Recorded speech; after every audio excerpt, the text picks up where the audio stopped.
Ini keluar lagi. Assalamualaikum warahmatullahi wabarakatuh. Halo kawan-kawan semua.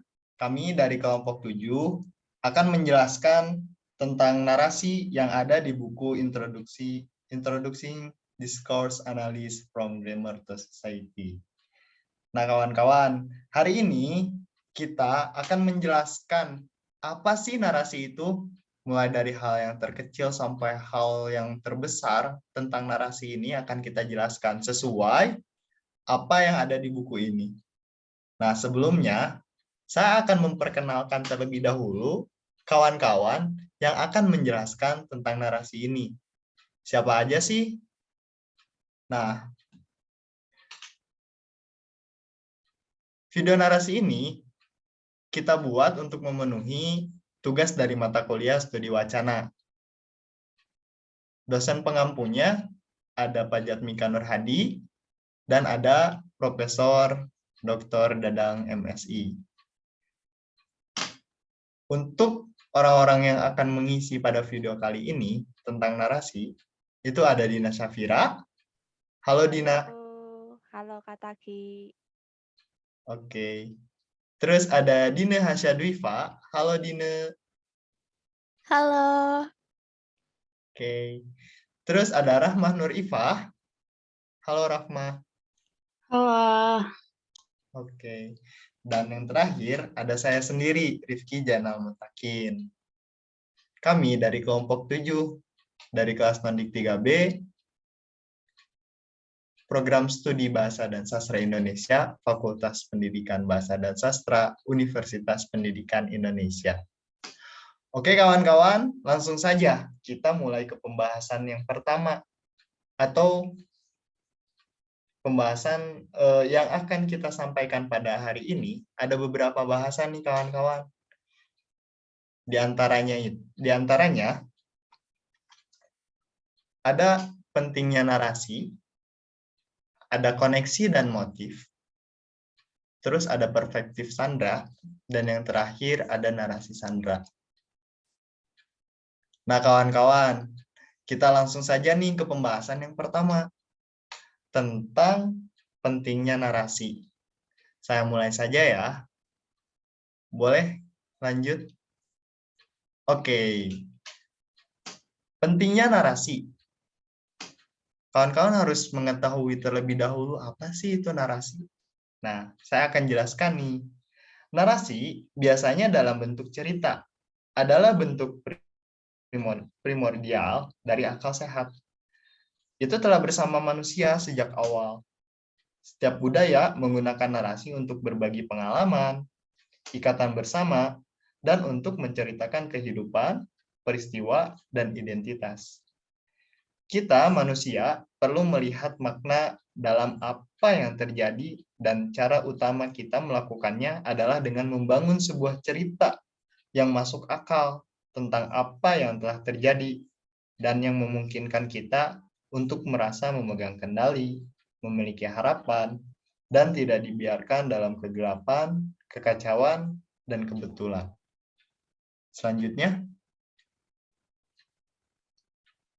dalam pembahasan kali ini, persoalan narasi akan dibicarakan melalui sebuah studi kasus wawancara. Anggap saja narasumbernya bernama Sandra. Sandra merupakan seorang remaja kulit putih, seorang working class teenager, yang merupakan partisipan yang aktif dan cenderung tangguh di lingkungannya, tanpa masalah khusus meskipun lingkungannya menghadirkan banyak masalah yang sangat nyata bagi para remaja seperti Sandra. Sandra diwawancarai untuk sebuah proyek tentang kisah hidup remaja di sebuah kota. Pewawancaranya adalah seorang mahasiswa pascasarjana perempuan kulit putih kelas menengah yang mendapatkan gelar PhD dalam bidang psikologi. Narasi dari wawancara Sandra akan dianalisis dengan mengacu kepada target dan harapan sebagai berikut. Yang pertama, analisis narasi ini dilakukan dalam konteks yang lebih luas dari keseluruhan wawancara Sandra. Yang kedua, analisis sisa wawancara dan narasi ini bisa saling mendukung satu sama lain. Yang terakhir, untuk mencapai beberapa tingkat validitas dalam hal kriteria konvergen di semua data kami. Nah, itu kawan-kawan tentang narasi. Selanjutnya, akan ada yang menjelaskan tentang koneksi dan motif, yaitu Dine Hasyadwifa. Kepada Dine, saya persilahkan. Silahkan, Dine. Baik, sebelumnya terima kasih kepada Taki sebagai moderator. Baik teman-teman, di sini saya akan menjelaskan mengenai koneksi dan motif. Selanjutnya. Nah, analisis terhadap wawancara Sandra ini dimulai dengan melihat bagaimana Sandra membangun koneksi. Hal tersebut dilakukan untuk mengetahui apa saja yang Sandra anggap sebagai sesuatu yang terhubung dan juga terputus. Langkah pertama analisis dilakukan dengan cara melihat keseluruhan wawancara baik dari segi tema, motif, atau gambaran yang saling berkorelasi satu sama lain. Nah, di sini terdapat 3 motif utama yang dapat dilihat dalam wawancara Sandra. Ketiga motif tersebut berkaitan dengan bagaimana Sandra melihat hal-hal di dunianya sebagai sesuatu yang terhubung dan juga terputus. Dalam hal ini, nyatanya gagasan koneksi berupa pemutusan merupakan tema yang mendominasi keseluruhan wawancara Sandra dan sudut pandang dunianya. Pada setiap motif, Sandra menggunakan berbagai kata dan frasa untuk membagikan aspek tertentu dari makna situasional dari setiap motif tersebut. Terdapat beberapa label, yaitu pemutusan hubungan, tidak peduli, dan bahasa juga tawa. Ketiga hal tersebut merupakan motif utama Sandra. Tidak peduli jelas merupakan bagian dari pemutusan hubungan. Sementara itu, bahasa dan tawa untuk bahasa dan tawa, Sandra melibatkan bahasa afektif, omong kosong, kebisingan, atau bahkan tawa sebagai cara untuk memutuskan hubungan dari otoritas dan bahasa yang menyakitkan atau sifatnya menghakimi. Selanjutnya. Nah, pada bagian ini kita akan membahas motif pertama dulu yang merupakan pemutusan hubungan atau disconnection. Di sini ada beberapa contoh ya, beberapa frasa atau kata yang digunakan Sandra.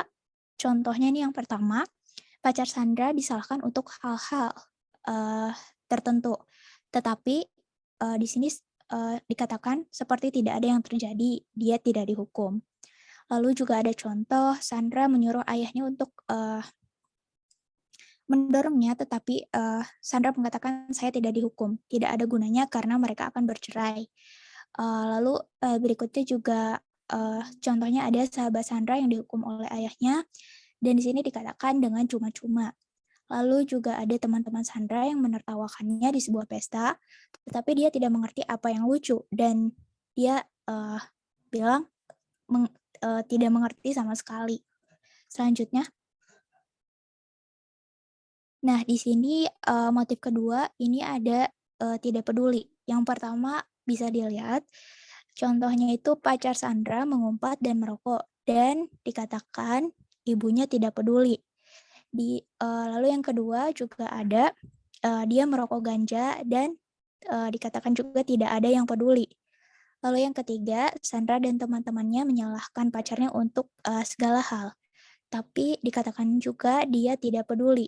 Dan yang terakhir, Sandra tidak peduli bahwa tidak ada yang menyukai pacarnya. Selanjutnya. Nah, yang ketiga ini ada motif dari bahasa dan tawa atau language and laughter. Yang pertama ini contohnya, Sandra berseru, "Diam kamu pencium kentut" di pesta pernikahan ketika orang-orang menatapnya dan dia tidak tahu harus berkata apa. Yang kedua, ancaman tunangan saudara perempuan Sandra mengintainya, tetapi dikatakan di sini dia hanya bermain-main. Nah, selanjutnya Nenek Sandra mengatakan hal-hal yang aneh atau lucu untuk membuatnya tertawa, seperti aku menciummu gitu digunakan ketimbang kata-kata aku mencintaimu.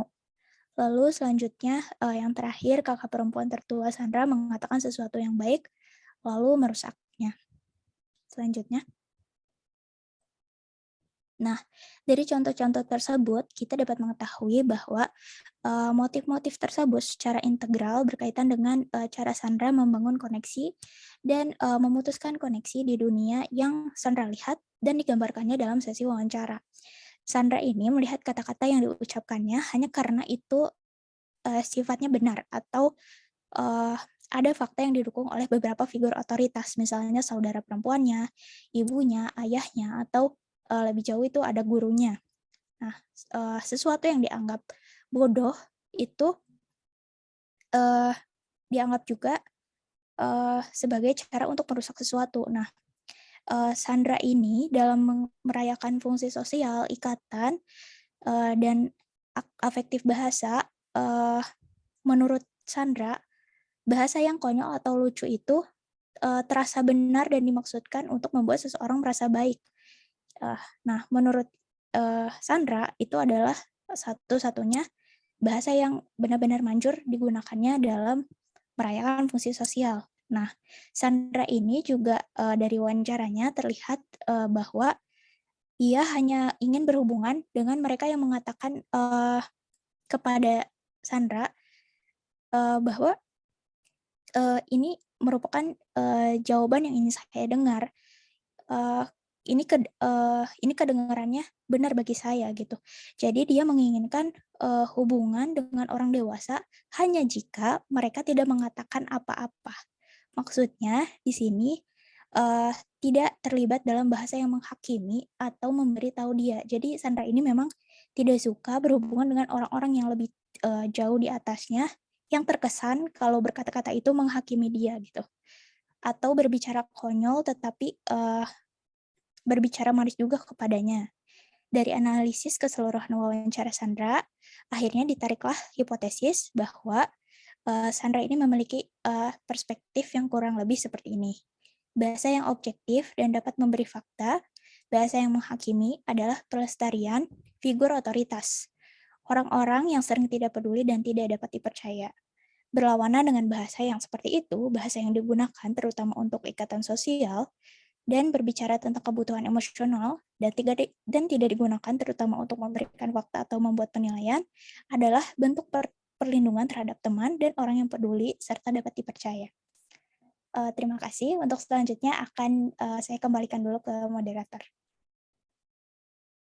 Oke, terima kasih sekali ya Dina Syabifa yang telah menjelaskan tentang koneksi dan motif dari narasi itu sendiri. Nah, kawan-kawan, untuk selanjutnya kita akan membahas tentang perspektif Sandra yang akan dibahas oleh Dina Syafira. Halo Dina. Halo. Nah, silahkan Dina. Ya, makasih Kak Taki.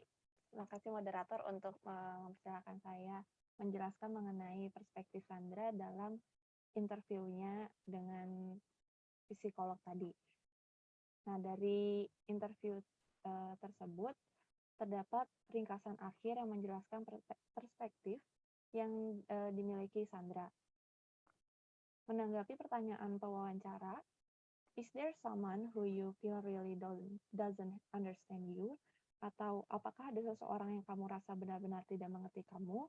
Lalu Sandra bercerita panjang mengenai perjalanannya dengan kakak perempuannya mengendarai mobil setelah Sandra dihukum oleh ibunya. Nah, pada perjalanan tersebut, Sandra diberikan masukan yang bijak oleh kakaknya dan memberikan fakta-fakta tentang kehidupan di dunia ini, seperti mengenai laki-laki dan tentang berhubungan badan secara aman. Lalu Sandra ini merasa kebingungan karena tidak biasanya kakaknya itu berbicara seperti itu kepadanya. Lalu saat diwawancara tersebut, Sandra juga menceritakan tentang hubungan badannya dengan temannya dan tanggapannya adalah, wow, itu sangat aneh. Berbeda dengan tanggapan sebelumnya saat dia menceritakan tentang kakaknya. Lalu pemahaman yang Sandra inginkan dari kakaknya atau orang lain untuk hal itu adalah dari kata-kata yang menganggapnya afektif, bukan kognitif perspektif, yang merupakan bagian tak terpisahkan dari interaksi sosial egaliter yang sedang berlangsung. seperti yang telah disebutkan sebelumnya bahwa Sandra menginginkan jawaban yang benar-benar Sandra inginkan gitu. Bukan seperti kakaknya yang mengeluarkan kata-kata bijak hingga akhirnya Sandra menanggapinya secara itu tuh tidak masuk akal. Jadi dia berkata tentang saudara perempuannya, dia akan memberi saya jawaban yang benar seperti jawaban yang ingin saya dengar. Tapi kemudian kita akan terus membicarakannya dan itu tidak akan masuk akal lagi. Oleh karena itu, Sandra berharap kakaknya akan mulai menjawab dengan empati dan cara afektif. Tetapi kemudian beralih ke pembicaraan yang lebih berbasis otoritas, menawarkan fakta dan nasihat orang dewasa. Lalu dalam bab 9 nanti, setelah bab 7 ini, akan ada pembahasan mengenai perbedaan antara perspektif, antara pilihan tata bahasa tertentu, mengungkapkan dalam situasi tertentu, dan apa yang kita akan sebut kerangka. Kerangka kerja itu seperti teori. Ini adalah satu set terhubung klaim dan perspektif yang menggantung bersama untuk mengekspresikan sudut pandang yang lebih besar. Sudut pandang yang lebih besar ini kemudian memandu ekspresi perspektif tertentu terhubung ke teori atau kerangka keseluruhan dalam situasi tertentu di mana kita sering melihat hanya sebagian dari keseluruhan teori atau kerangka kerja. Dalam kasus Sandra ini, kita berada di ambang mengungkap kerangka besar tentang hubungan manusia dan institusi sosial.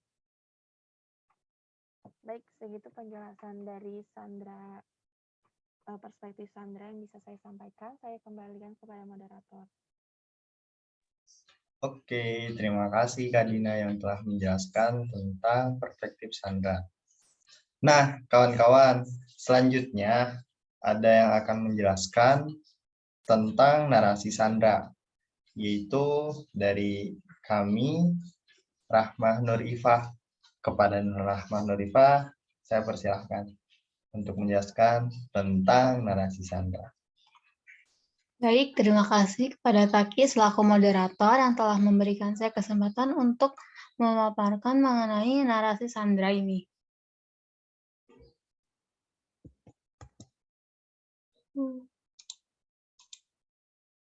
Sebelum kita masuk ke narasi Sandra, dalam sebuah teks naratif dianalisis melalui dua format. Yang pertama itu ada format ideal yang digunakan ketika kita tertarik untuk menemukan pola-pola bermakna dalam ucapan seseorang untuk mendapatkan tema dasar dan bagaimana mereka mengorganisasikannya.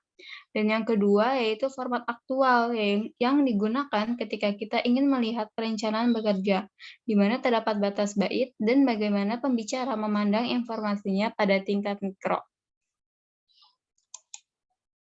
Nah, selanjutnya di sini ada indikator dari bagaimana perencanaan itu bekerja. Indikator ini pertama yaitu keraguan-raguan, yang kedua ada jeda, yang ketiga ketidaklancaran, dan keempat barisan non klausa. Indikator ini digunakan pada aktual line dalam melihat bagaimana perencanaan bekerja. Sedangkan pada format ideal, indikator ini dikesampingkan. Pada analisis narasi Sandra ini menggunakan format ideal untuk mengungkapkan ucapan bermakna saja dari narasi Sandra itu sendiri. Selanjutnya, di sini dari cerita Sandra, itu memungkinkan kita untuk melihat lebih dekat dan detail dari bahasa aktualnya dan pendapatnya. Cerita Sandra ini mencakup banyak cerita yang merupakan satu kesatuan cerita yang terorganisir dengan cerita-cerita yang terpadu. Dalam cerita ini terdiri dari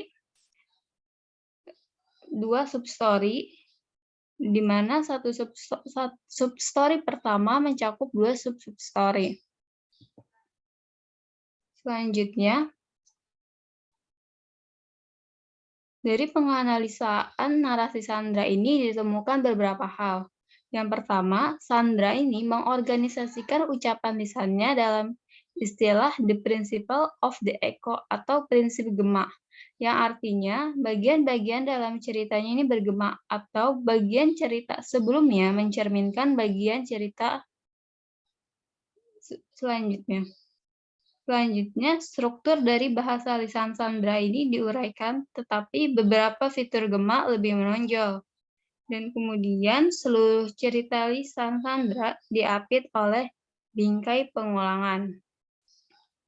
Kemudian ada pemulihan atau pengurangan yang merupakan alat menutup naratif klasik dalam budaya berbasis lisan yang digunakan dalam narasi Sandra ini.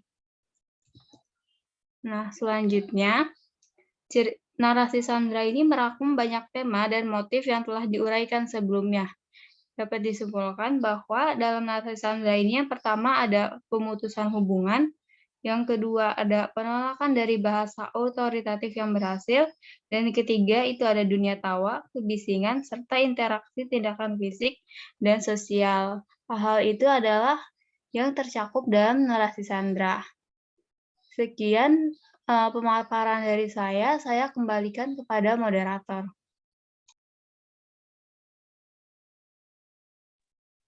Oke, terima kasih Terahmah Nur Ifah ya yang telah menjelaskan tadi tentang narasi Sandra. Oke, kawan-kawan, mungkin cukup sekiannya dari kami tadi menjelaskan tentang narasi yang ada di buku yang tadi kami telah sampaikan ya, yang telah kami sebutkan dari awal. Nah, kawan-kawan, itu saja mungkin presentasi atau pembahasan yang bisa kami sampaikan. Kami mohon meminta maaf kepada kawan-kawan jika dalam penyampaiannya ada beberapa hal yang membuat kawan-kawan tidak paham nih. Nah, kalau kawan-kawan tidak paham atau tidak terlalu bisa memahami tentang apa yang telah kami sampaikan, bisa kawan-kawan sampaikan di kolom chat ya. Nanti kawan-kawan bisa tanyakan, dan nanti kami akan menindaklanjuti apa yang kawan-kawan tanyakan di kolom chat. Terima kasih kawan-kawan, dan terima kasih juga kepada kakak-kakak yang telah mengisi tadi ya tentang pembahasan narasi. Segitu saja dari kami dari kelompok 7 Nondik B tentang narasi, pamit undur diri. Terima kasih atas perhatiannya. Assalamualaikum warahmatullahi wabarakatuh. Dadah semuanya. Dadah.